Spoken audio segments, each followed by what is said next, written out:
जय हिंद दोस्तों, मैं हूं परवेज अहमद। आप देख रहे हैं द पॉलीग्राफ। इस वक्त बाराबंकी शहर जो है, जो कि लखनऊ जो प्रदेश की राजधानी से सटा हुआ शहर है, यहाँ के लोग बहुत भयभीत हैं। वजह यह है कि नगर के मध्य से एक नदी निकलती है जिसका नाम है जमुरिया। इस वक्त वो नाले में तब्दील हो चुकी है। उसके दोनों जो बैंक हैं उनके ऊपर कब्जे हैं, अवैध कब्जे हैं, या बहुत से लोगों ने, सैकड़ों लोगों ने मतलब रजिस्ट्री करवाई थी। बाकायदा जो है, जो प्लॉटिंग कराते हैं उनसे ज़मीनें खरीदी थी, रजिस्ट्री है, दाखिल खारिज है। उसके बावजूद उनको नोटिस मिल चुकी है प्रशासन की तरफ से कि 1 माह के अंदर उनके मकान ध्वस्त कर दिए जाएंगे। 1-2 नहीं, सैकड़ों मकान है, लगभग उनकी तादाद 400 है। और जो मकान के अलावा मंदिर, मस्जिद, बहुत सारे स्कूल हैं, नामी गिरामी स्कूल हैं बाराबंकी के, उनका सबका नाम है, उनको नोटिस दी जा चुकी है।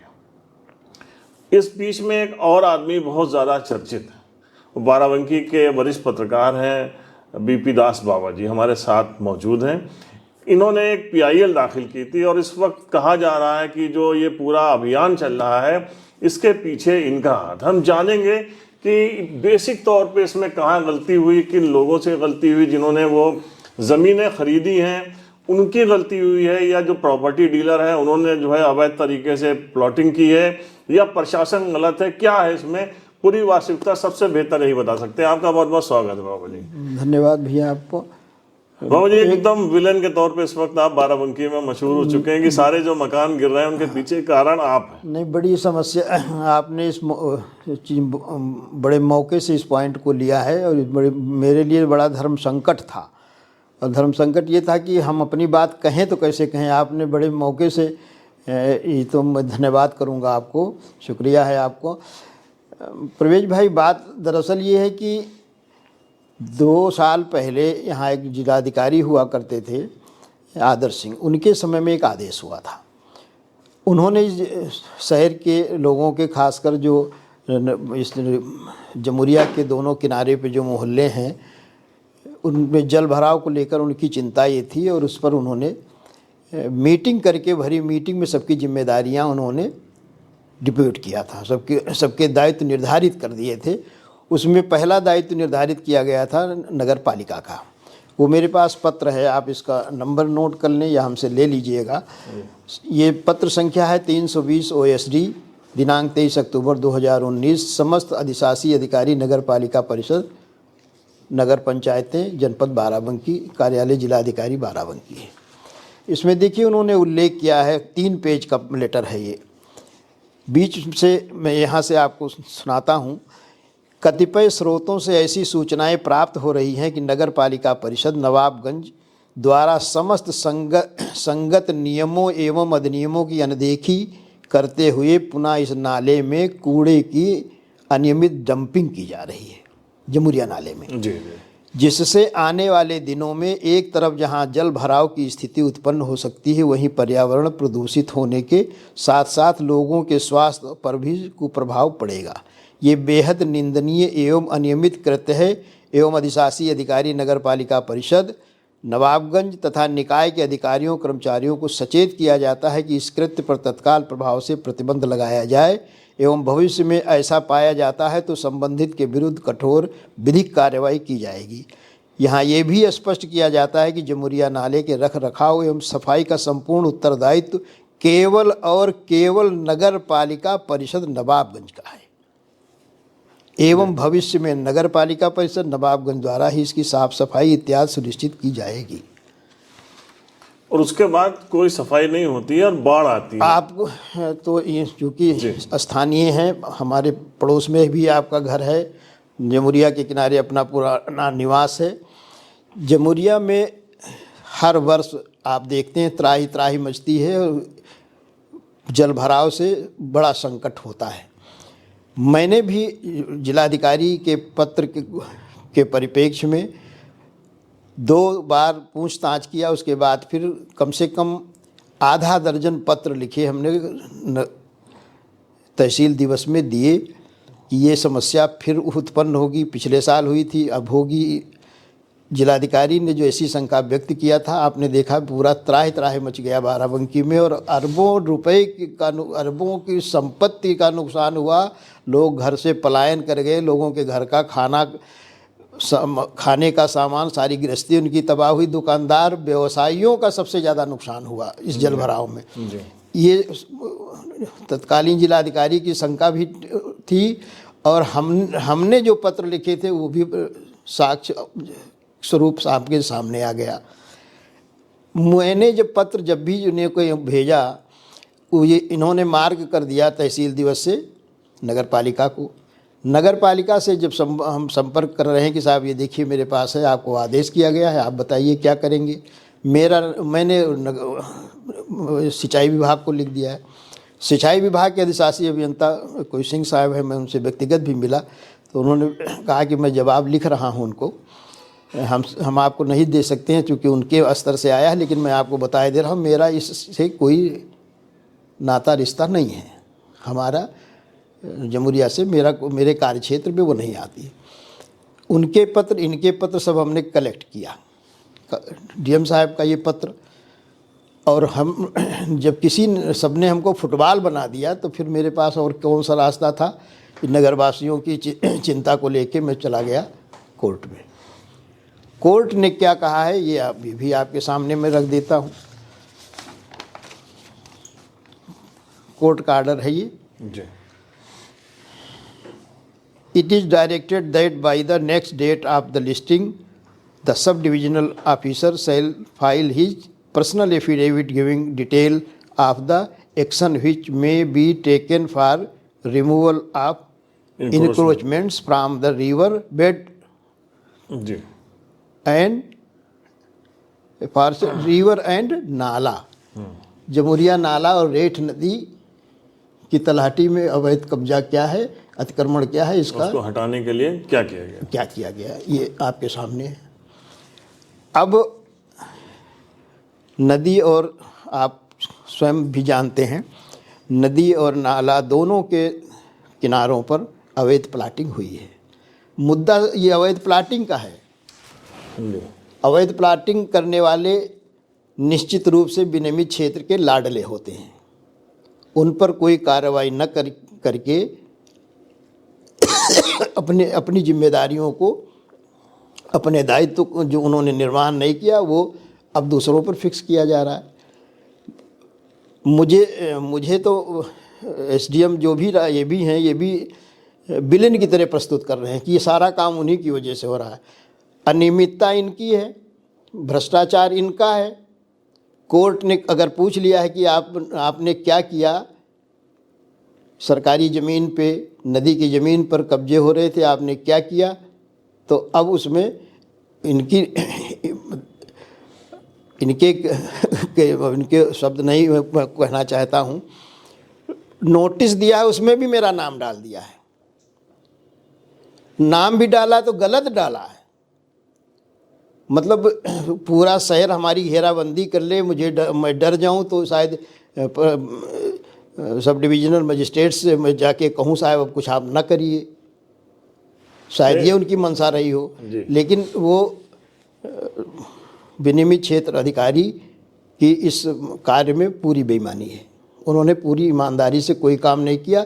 वरना अगर जब 10 चिन्हित हुए थे अवैध कब्जे, अवैध निर्माण, इन्होंने 10 कब्जे अवैध इनक्रोचमेंट चिन्हित किए थे, अगर रोक लगी होती तो 100 पर क्यों जाते। अब आज 150 मकान संभवतः चिन्हित किए गए हैं जिन्हें गिराना है, 400 को नोटिस है जी। अभी जो पहले, अच्छा बाबू जी, आप क्योंकि इस पूरे मामले से शुरू से जुड़े हुए हैं, इसलिए आपसे कुछ चीज़ें जानना चाहते हैं जो थोड़ा हमारे दर्शकों तक भी पहुँचे। एक जमुरिया जो है वो इसका स्रोत है वो जहांगीराबाद से है। वहाँ से जमुरिया आती है, फिर आगे रेठ नदी में मिलती है आलापुर के बाद। जी। और फिर उसके बाद ये नदी जाके मिल जाती है, गोमती नदी में मिल जाती है। हम लोग ने खुद भी देखा, हम लोग का जो बचपन था इसका जो जैसे कि कोर्ट ने कहा है कि रिवर बेड जो उसके किनारे हैं, बैंक हैं, ये बहुत चौड़े हुआ करते थे। बिल्कुल ठीक बात। और उसके बाद धीरे धीरे अब तो लोगों ने बिल्कुल उसके अंदर जाके मकान बना लिए हैं, वो मान लीजिए अवैध हैं। लेकिन जिन लोगों ने इसके किनारे ज़मीनें खरीदे थी वो तो किसी ना किसी डीलर से खरीदी होंगी, उनके पास कोई उसका प्रूफ रहा होगा, कागज रहे होंगे, मैंने कहा नहीं कि रजिस्ट्री कराई होंगी। ये जो एक मिनट, हम बात पूरी कर दें। जी। और अगर ये ग्रीन बेल्ट है तो ग्रीन बेल्ट कब से घोषित थी, इसके बारे में क्या जानते हैं आप? ग्रीन बेल्ट के बाद उसमें अवैध प्लाटिंग कैसे हुई? ठीक है, तो अवैध प्लाटिंग करने वालों को रोका क्यों नहीं गया? आमजन कहाँ से दोषी है? आमजन तो दोषी नहीं है, उसे तो उसने पैसा दिया, रजिस्ट्री भी कराई, रजिस्ट्री भी हो रही है। रजिस्ट्री कहाँ की हो रही है? लोग कब्जा भी दे रहे हैं। तो इस अवैध प्लाटिंग को विनियमित क्षेत्र ने नहीं रोका, इसलिए दोष विनियमित क्षेत्र का है। नहीं ठीक है, दोष उनका है, लेकिन जैसे ध्वस्तीकरण की 170 मकानों को नोटिस दी गई है कि उनका ध्वस्तीकरण होगा, स्कूल है, ये है, वो है, तो उनकी तो रजिस्ट्री होगी, दाखिल खारिज हुई होगी। तो उस वक्त तो जो आप कह रहे हैं वो पूरी तरीके से जो है प्रशासन उसका जिम्मेदार है। बिल्कुल जिम्मेदार है, ये उनकी नेग्लिजेंसी है। तो कोर्ट ने इस मामले में क्या कोई मुआवजे की बात रखी है कि नहीं कहा है मुआवजा, अवैध निर्माण है, वो अवैध निर्माण का कोर्ट मुआवजा नहीं दिलाएगी। तो मतलब इसका मतलब जो प्लॉटिंग हुई वही पूरी हाँ, टोटल गलत है। प्लाटिंग ही अवैध है, वो उनके खिलाफ कार्रवाई होना चाहिए। जिस जेई ने नज़रअंदाज किया है उसके खिलाफ कार्रवाई होना चाहिए। और वहां से अगर वो तो सबसे पहले दोषी है, बराबर का दोषी है, उसके भी खिलाफ। नक्शे भी बहुत से लोग दिखा रहे हैं कि उनके नक्शे पास कुछ का नक्शा भी है, नहीं जिनके नहीं है नक्शे, चलिए नहीं, लेकिन आपने नोटिस दिया है आरवीओ एक्ट की। अच्छा, उसमें बाबू जी एक यहाँ पे यंग स्ट्रीम कॉलेज पढ़ता है जी, आप जानते हैं, उस कॉलेज के बारे में भी जानते हैं। उनके पास, उनके यहाँ जब उनका कॉलेज बन रहा था तो उसमें कुछ विवाद हुआ तो एसडीएम पहुँचे, और एसडीएम ने तो बाकायदा उस पर, अनिल कुमार सिंह थे, उन्होंने उस पर लिखा है कि हाँ ये इनकी जो है इतनी चौहद्दी इनकी है और ये प्रॉपर्टी यहाँ जो बनाए हैं वो जायज़ बनाए हैं। अब उनको भी नोटिस मिल रहा है, तो ये जायज़ कैसे हो सकते हैं? अगर अनिल कुमार सिंह उस पर लिख के दे रहे हैं तो प्रशासन भी कहीं ना कहीं उस वक्त पूरी इसकी अनदेखी करता है। हाँ बिल्कुल अनदेखी कर रहा था, और उसी का प्रतिफल है कि आमजन भोगने को विवश है। बाढ़, पानी रुकता है, पूरा शहर तबाह होता है, और अब वो उन तबाही के कारण वही लोग हैं जो अवैध प्लाटिंग में जिन्होंने घर बनाए। जी, क्या मानक इसका रखा गया है? अभी इन्होंने तो मेरी समझ से ग्रीन बेल्ट लिया है, ग्रीन बेल्ट कितनी थी उसी में इन्होंने चिन्हित किए। अब ये बता रहे हैं कि जो लेखपाल, जो लोग, हम लोगों की बात हुई, जो लोग वहाँ पे जा रहे हैं, नाप कर रहे हैं, वो कह रहे हैं कि बीच जलधारा से 72 फुट, 72.5 फुट दोनों साइड में है। जी जी, तो दोनों साइड के लोगों को नोटिस दिया गया है, उन्हीं लोगों को दिया गया है, और ध्वस्तीकरण की कार्रवाई उनकी होगी। तो आपको अब तक यही लग रहा है कि इसमें पूरी तरीके से जो लापरवाही हुई है वो विनियमित क्षेत्र की, अगर इन लोगों ने उस वक्त रोक दिया होता तो शायद और लोग फंसने से बच जाते। मैंने तो लिखा है, प्रशासन को भी लिखा है और इनके मुख्यालय को भी लिखा है कि साहब ये जेई के क्रियाकलाप की जांच होनी चाहिए और उनको उसके खिलाफ कार्रवाई होनी चाहिए। हम पत्र दे देंगे आपको, सब सारे पत्र दे देंगे मुझे। हाँ, तो एक तरीके से, लेकिन इसमें जो शिकार होगा वो आम आदमी होगा, जिसने जिस तरीके से जोड़ जाड़ के अपना मकान, आशियाना बनाया था, ये उसके लिए बहुत दिक्कत होगी। बिल्कुल बिल्कुल। लेकिन अब गलती तो कहीं ना कहीं हुई है। हाँ हुई है, उन लोगों से भी हुई है जिन लोगों ने, आपको लग रहा है कि प्रॉपर्टी खरीदी थी। नहीं, उन्होंने कुछ लोगों से तो ये गलती हुई कि उन्होंने बगैर मानचित्र स्वीकृत कराए मकान बनवा लिए। हो सकता मानचित्र स्वीकृत नहीं होता, तमाम विवाद जहाँ हो जाते हैं, मानचित्र नहीं स्वीकृत होता है तो वो न बनवाते हो। लेकिन उनसे भी तो उस समय के जो भी अवर अभियंता रहा होगा उसने कुछ लेके ही तो उन्हें बनाने की परमिशन दिया है। जी। नज़रअंदाज किया गया, ऐसे कैसे बन जाएगा, आप बनाने लगिए, देखिए अभी पुलिस भी आ जाएगी, अभी दूसरे दिन डंडेबाजी होने लगी, नोटिस मिल जाएगी आपको। अच्छा, बहुत सारे बाबू जी जो बड़े फेमस स्कूल हैं अपने यहाँ के विद्यालय हैं, उनकी तो पूरी बाउंड्री समझ लीजिए उसके अंदर जाके बनी, नदी में, नदी किनारे, नदी के अंदर ही चले गए वो। नहीं, नोटिस इन्होंने दिया, देखिए कई बिल्डर्स को दिया इन्होंने, मयूर मॉटल्स वाले को दिया है कि आपने अवैध किया है जी, लेकिन इन बड़े लोगों पर इनकी कोई कार्रवाई नहीं हुई आज तक। उनके खिलाफ कार्रवाई नहीं हुई, छोटा आदमी पिस रहा है। और अभी भी इस नोटिस में बड़े लोग कई लोग अभी बच रहे हैं। उन पर कुछ नहीं होगा, आप देख लीजिए, अंत तक देख लीजिए, उनका कुछ नहीं होगा। गणेश शंकर नाम का एक व्यक्ति जिसने कार्तिक विहार कॉलोनी बनाई, एसडीएम ने नोटिस दे रखा है, पुलिस को बताया गया कि इनको बनने न दीजिए, पूरी कॉलोनी विकसित हो गई। आप देख रहे हैं, आपके सामने है नजर के साथ। बहुत बड़ी कॉलोनी। उसने महर्षि विद्यालय के पीछे अवैध प्लाटिंग की, उसकी भी नोटिस है। क्या कार्रवाई किया उनके खिलाफ? कोई कार्रवाई नहीं हुई। मयूर माटल्स वाले को नोटिस दिया, आप नोटिस देते रहे, नदी पर उसने मरेजलान बना दिया। अवैध प्लाटिंग आपने दे रखी है कि साहब आपने किया। तो विनियमित क्षेत्र प्राधिकारी तो निश्चित रूप से जिम्मेदार हैं, उनकी नज़रअंदाजी है, और नज़र उन्होंने बचाई, मौका दिया लोगों को।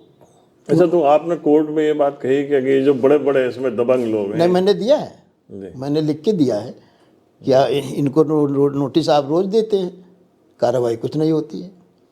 अब इस कोर्ट अब दूसरी तरह से जाया जाएगा कोर्ट। मतलब कार्रवाई हो तो समान रूप से बिल्कुल होनी चाहिए, बिल्कुल होनी चाहिए। उसमें कोई बड़ा नहीं, उस जेई के खिलाफ भी हो कार्रवाई होनी चाहिए। मैंने मौजूदा डीएम साहब को लिख के दिया कि साहब वो 10 साल यहाँ रहा है जी, 3 साल से ज़्यादा नियम नहीं है, तो 10 साल की उसकी कार्रवाई, उसकी जांच होनी चाहिए, उसके क्रियाकलाप की जांच हो और पनिश किया जाए। हाँ, क्योंकि जैसे ही आप मकान बनाना शुरू करिए, और लीगल भी अगर आप बना रहे हैं, तब भी इनका एक आदमी आके आपके हम पास। आप सार्वजनिक जीवन से जुड़े हुए हैं। अभी एक अपने घर का छज्जा जो टूट जाता है, उसको बनाने लगते हैं तो तुरंत आ जाते हैं, परमिशन लिया है। अरे भाई, मेरा पुराना घर है, ये टूट गया था, मैं बना रहा हूँ, 10 बार ना पूछताछ हो जाएगी। बड़े बड़े बिल्डरों के जो यहाँ काम चल रहे थे, उनकी फाइलें हैं, उनको नोटिस दी गई थी। विनियमित क्षेत्र कार्यालय से उनकी फाइलें गायब हैं। इन्हीं मौजूदा एसडीएम साहब ने, विजय कुमार त्रिवेदी जी ने जेई को नहीं लिखा है, जेई का दायित्व तो नहीं बताया है, ये बताया है ये लापरवाही बाबू की है, बाबू को नोटिस दिया है, लिखा पढ़ी में है। तो बहरहाल ये मामला बहुत उलझा हुआ है। बहुत से आम लोग हैं, उनकी जान सकते में है, क्योंकि उन्होंने किसी तरीके से एक एक पैसा जोड़ के अपना आशियाना खड़ा किया था। वो धोखे में रहे, गलती उनसे भी हुई है। लेकिन जैसा कि अभी बाबा जी से बात हो रही है कि एक बड़े जिम्मेदार इसमें जो है प्रशासन के लोग भी हैं, जिन्होंने इसकी अनदेखी की। विनियमित क्षेत्र जहाँ से कोई भी आप मकान बनाते हैं तो उसका नक्शा पास कराना ज़रूरी होता है, और नहीं पास कराते हैं तो वो फ़ौरन नोटिस देते हैं, या उनके लोग जो है अपनी मर्जी से आते हैं। तो वो लोग आए नहीं, उन्होंने देखा या देख के अनदेखी की, ये बड़ी बात है। और वो प्रॉपर्टी डीलर जिन्होंने अवैध रूप से ज़मीनें बेची, करोड़ों अरबों कमाए हैं, वो सब मजे कर रहे हैं, और आम आदमी की जान जो है वो इस वक्त फंसी हुई है, क्योंकि वो बेघर होने के कगार पे है। नहीं, किसी इन लोगों की कहीं लेआउट पास ही नहीं, और प्लाटिंग हो गई और उन्होंने प्लाट बेच भी दिए। तो ये हाल है। हम जल्दी आपको मिलते हैं, इसके आगे की डिटेल फिर हम किसी दिन बाबा जी से बात करेंगे, हम दिखाएंगे कि अभी मौजूदा हालात क्या है। धन्यवाद।